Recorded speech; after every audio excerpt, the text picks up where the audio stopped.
Would you bet on him losing his job? Yes. Really? I would. It's wishful thinking. I hope he gets impeached. I would bet that he's not going to last another 6 months. Why? Because his politics are just stupid. What he's trying to do is just trying to make World War III or something. Because he's an idiot. And I don't like Donald Trump. Why do you... Don't like what he stands for. He just doesn't fit. He doesn't look like a president. But who's told you that? Newspapers, TV channels. The only TV station where I think is very biased is CNN. It's CNN that's carrying all this fake news. There's the media, and it is the Democrats who are pushing the media to do this. Give him a chance. I think it's the media. You see, they want who they want in. The established world order has been shaken because of Donald Trump and Russia. The claims in a report released ahead of this year's annual Munich Security Conference. It portrays Brexit, the election of the new U.S. president, and of course the Kremlin as global threats. Artis Moragues-Diaz has been taking a closer look.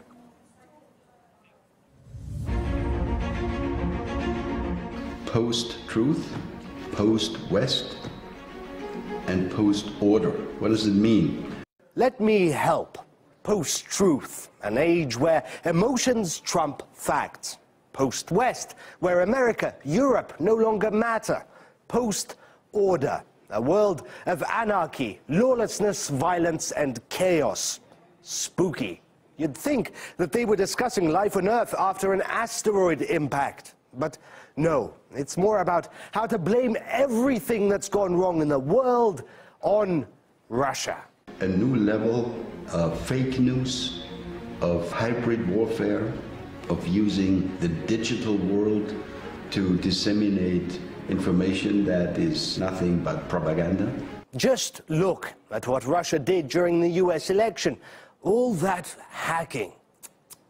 And since we're in the post-truth age, all of that is entirely based on US intelligence opinion. They say so themselves, no facts. Still, Europe is entirely likely to be next. Are we entering an era of illiberalism where authoritarian governments are going to replace more and more traditional Western value-based democracies? Question mark.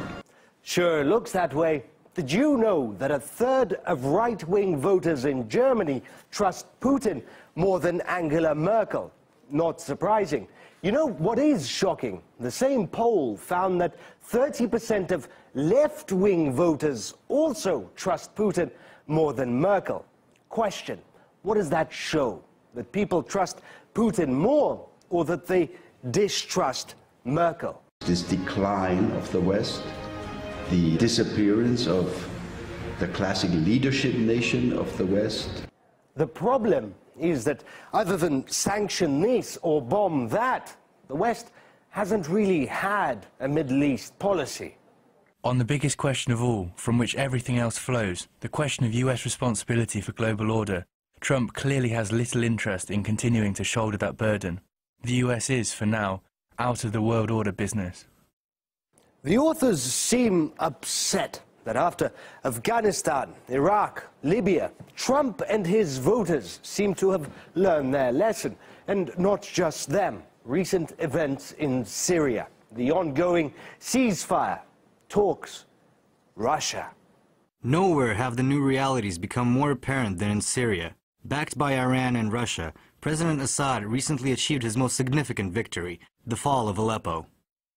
Ah, yes, the Russian threat, the boogeyman that can magically invade anywhere, anytime, for any reason, with an army that is actually tiny in comparison to NATO. After all, that's all that Russia dreams of doing. Russia has been problematic in a lot of ways. For example, with Crimea. This is not the way, again, the way they put the Western order is supposed to be. But let's be honest, we need to work with Russia, right? We'd prefer to be in a world where the West and the United States works with Russia as opposed to being at each other's throats, right? That's obviously a world we all want to live in. The Bush administration tried to work with Putin and the Russians. So has the Obama administration. So for people to get scared that Donald Trump wants to work with Russia, why would he want to work with Russia? I think it totally makes sense. I think the report itself is frankly hysterical. I think this hysteria that we're seeing in the media and in these white papers, like in the Munich report, I think they're overblown. I think they're ridiculous. I think in some cases they're even offensive. We even got an honorable mention. They wrote about RT's budget, which they said was 400 million. In reality, it's 220 million. We received a quick apology and a promise to contact the researchers responsible for the mistake. What can you say? Welcome to the post-truth world. The U.S. military admits to using a radioactive substance known to cause cancer and generations of birth defects in the coalition bombing campaign in Syria. That story and more after a short break.